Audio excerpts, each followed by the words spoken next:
আমি শুনছি যে আমার জন্মের মধ্যে অভিশাপ আছে।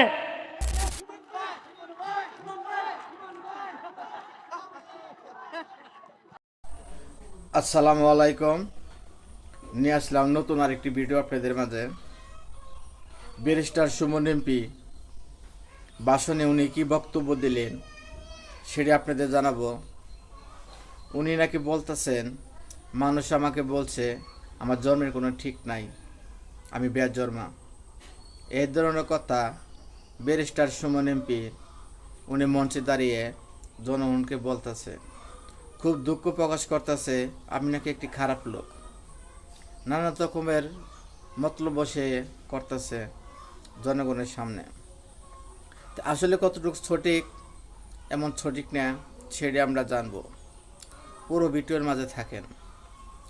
আর যারা এই চ্যানেলের নতুন, চ্যানেলটি সাবস্ক্রাইব করে বেল বাটন অন করে রাখবেন এরকম ভিডিও সবার আগে পাওয়ার জন্য। আর পুরো ভিডিওটা দেখবেন, অনুরোধ হলো চ্যানেলটি লাইক করে দিবেন, বন্ধুদের মাঝে শেয়ার করবেন। বেশি কথা বাড়াবো না, চলুন ব্যারিস্টার সুমন এমপির মুখের কথা আমরা শুনে আসি। আমি শুনছি যে আমার জন্মের মধ্যে অভিশাপ আছে।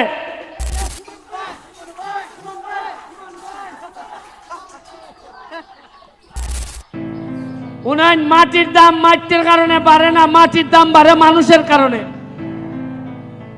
আমি আপনাদের একটা উদাহরণ দেখাইতাম চাই।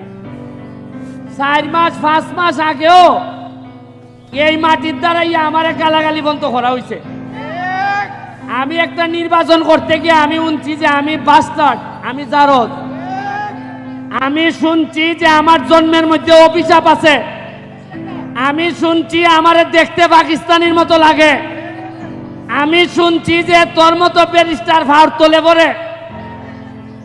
এরপরও আমি শুনছি যে আমি ইউটিউবার, ফেসবুক করি। আমি আল্লাহর ভাই চাইয়া ধৈর্য ধরছি। আমি এতিম, আমার বাপ নাই। আপনারা কি কেউ আমার বাপের নাম জানেন? আপনারা আমার নামই আমি পরিচিত হয়েছি। আমি কোনো সাবের ছেলে না। আমি আপনার মতো জায়গার থেকে একবারে Trinamool DCP high school Sonarghat থেকে উঠতে আমি আজকে ব্যারিস্টার হয়েছি।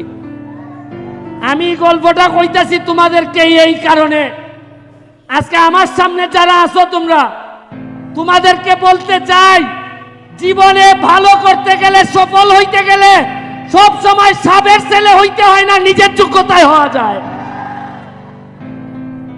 তোমরা ভাবতে পারো যে আমি ধর্মঘট, আমি কি পারমো? এইদিকে সরো, সরো দিকে সরো। তোমরা কি জানো যে এরা যে অত ক্যামেরা করতেছে, এই করবে, এরা যে ক্যামেরা করে এরা আমারে ভালোবাসা করে না। এরা ক্যামেরা ভিডিও করলে এরা টাকা পায়, ডলার ডলার দেখায় না, ডলার ভাই ডলার। আমি ধর্মঘটের বিষয়ে আমি খালি শুনতাম ধর্মঘট ধর্মঘট ধর্মঘট। এই ধর্মঘটের বিষয়ে আমার সম্মান শ্রদ্ধাবোধ অনেক বেশি। কিন্তু আমি এইখানে এমপি হয়ে আসার আগে এইখানে কিছু মানুষ দ্বারা অধর্ম হয়েছে আমি জানি ভালো করে। আমি যতদিন এমপি আছি এই ধর্মঘটের মাটিতে আমি আমার দায়িত্ব পালন করব। কোনো অধর্ম আমার লুকি হোক, কাউকে আমি অধর্ম করতে দিব না। আমার ভাই মাত্র একটা, আমার ভাই লন্ডন থাকে। এর মানে আর কোনো ভাই নাই, আপন রক্তের ভাই নাই। কিন্তু ধর্মঘটে আইসা আমি কিছু লোকের সন্ধান পাইছি। আমি আমার আন্ডারে 21টা ইউনিয়ন আর 2টা পৌরসভা। এই তোমরা সরো না এখান থেকে, এই তোমরা সরো না, এদেরকে দেখতে দাও। 2টা পৌরসভা, প্রতিটা ইউনিয়নে আমার আদর্শের কিছু ভাই তৈরি হইতেছে। এর মধ্যে ধর্মঘট ইউনিয়নে আমার একটা এখন পর্যন্ত আমি তারে পাই নাই, হয়তো খারাপ পরে হইতেও পারে, আপনারা হয়তো আমার চেয়ে ভালো জানতেও পারেন। তবে আমার কাছে মনে হয়েছে মার পেটের না হইলো আমার একটা আদর্শের ভাই হচ্ছে গিয়ে টুটুল। ও আমার নির্বাচন থেকে শুরু করে আজকে পর্যন্ত আমারে যেভাবে সহযোগিতা করছে, আমার কাছে মনে হয় আমারে যদি মাইরা ফেলা হয়, আমি যদি হঠাৎ করে মারা যাই, আজকে যখন আমি হেলিকপ্টারে নামি, আমি স্টেডিয়ামে, আমি যখন আকাশে ছিলাম, তখন আমার কাছে মনে হয়েছে আমি যদি এখন মারা যাই, তাহলে আমার মাধবপুর সোনারঘাটের কি হবে, কে এমপি হবে আমার পরে। আসলে এমপি হইলে কি পারবে, তারা কি ওই আগের মতোই মজা মারে ফজা ভাই আর আমরা খালি বইটা পাই, এরকমই হবে কিনা। তখন আমার মনে হয়েছে কিছু কিছু চেহারা আমার ভাইসা উঠছে, যে আমার দাফন কাফনের পরে হয়তো এই লোকগুলো আবার মাধবপুর সোনারঘাটের দায়িত্ব নিবে। শুনেন, মাত্র 4.5 মাস হয়েছে এমপি হয়েছি, বরাদ্দ পাইছি প্রায় 31 কোটি টাকা। কত পাইছি? এর মধ্যে 25 কোটি হইল কি আমার বছরের পর বছর আইব আমি রাস্তা বানাইমু খালি। তো এইটা বাদ দিলে কত থাকে? 6.5 কোটি থাকে। 6 কোটি দিয়ে রাস্তাঘাট মসজিদ ইটা বানাইতেছি। তা আমার প্রশ্ন হইল, 4.5 মাসে যদি 31 কোটি ভাইয়া থাকে, আরে আমি তো এমপি, আমরা তো মন্ত্রীও পাইছিলাম, জীবনে 49 আপনারা 5 টাকা পাইছেন, এরকম কোনো ঘোষণা আইছিলনি। টাকা গেল কই? হ্যাঁ, আরে 4.5 মাসে যদি অত টাকা বানাইতাম পারি, অত টাকা আনতাম পারি, আপনারা আশ্চর্য হইবে। গত সপ্তাহে আমি মাধবপুরের লেগে বরাদ্দ হয়েছে 50 লাখ এলজিডি। আমি গিয়া কইলাম যে 50 লাখে কি ব্যারিস্টার সুমনে রইব? আপনি জানেন না আমি সৎ মানুষ, আমি টাকা খাই না। হয় ঠিক আছে, যাই নাই ডাক্তার না কইল যে তাইনে 50 থেকে ডাবল করে মাধবপুরে 1 কোটি টাকা দিয়ে দাও। ওই আজকাল সিটি আইতেছে 1 কোটি। এর আগে আমারে দিয়া দিছ না আরো 75 লাখ খালি মাধবপুরের লেগে। এটা গত সপ্তাহের খাস। আমি এখন দেখি টাকা খরচ কইরা কুল ভাই না, খালি ভাই না মানুষ যারে দিয়ে খামটা করাইতাম। আমার ডর লাগে যে টাকা দিলে নি আগের তাল ধরে,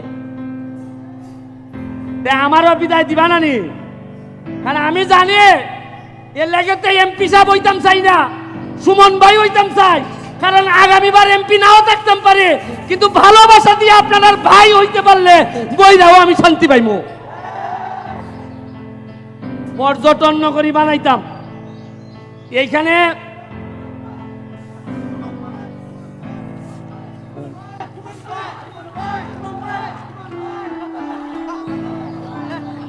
তোমরা খালি একটু ধৈর্য ধরো, মাধবপুর আর সোনারঘাটের কপালো কিতা কিতা আনতাছে, খালি দেখা যাও কিতা কিতা আনতাছে। আরো তো অনেক রয়েছে, মমতাজ তো আইছে না এখনো।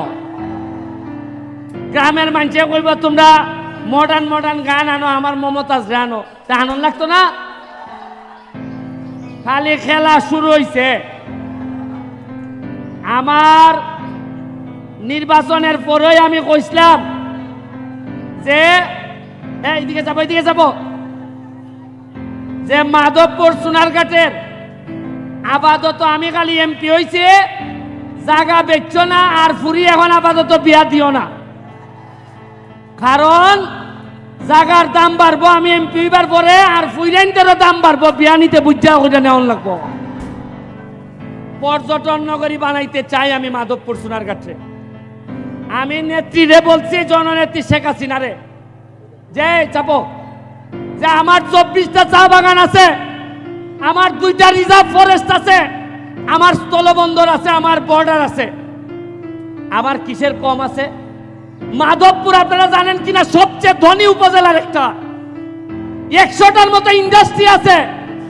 মাধবপুরের মানুষ একটা মানুষ না খেয়ে থাকতে পারবে না। আমি চা বাগানগুলা 3টা চা বাগানে বেতন হয় না, আমি 2.5 লাখ টাকার চাল পাঠাইছি। কইছি যে বেতন না হইলে আমি এমপি দিব। আমার এমপি যদি ভাত খায় তাহলে আমার শ্রমিকরা ভাত খাবে। আপনারা এখানে সাইফোর্স কোচিং, সাইফোর্স লিমিটেড, এখানে ম্যাডাম আমাদের মাঝে উপস্থিত হয়েছেন। আমি ছোটবেলায় ওনার ছাত্র ছিলাম। IELTS, TOEFL, স্পোকেন ইংলিশ ওনাদের আন্ডারে করছি। উনি আমাদের পুরা 23টা ইউনিয়নে কোনো ছাত্রছাত্রী যাতে ইংলিশে ফেল না করে এই জন্য সকল শিক্ষকদেরকে ট্রেনিংয়ের ব্যবস্থা করতেছেন। উনি আমাদের মাঝে উপস্থিত আছেন, ওনার জন্য একটা হাততালি আমি আশা করি। আমি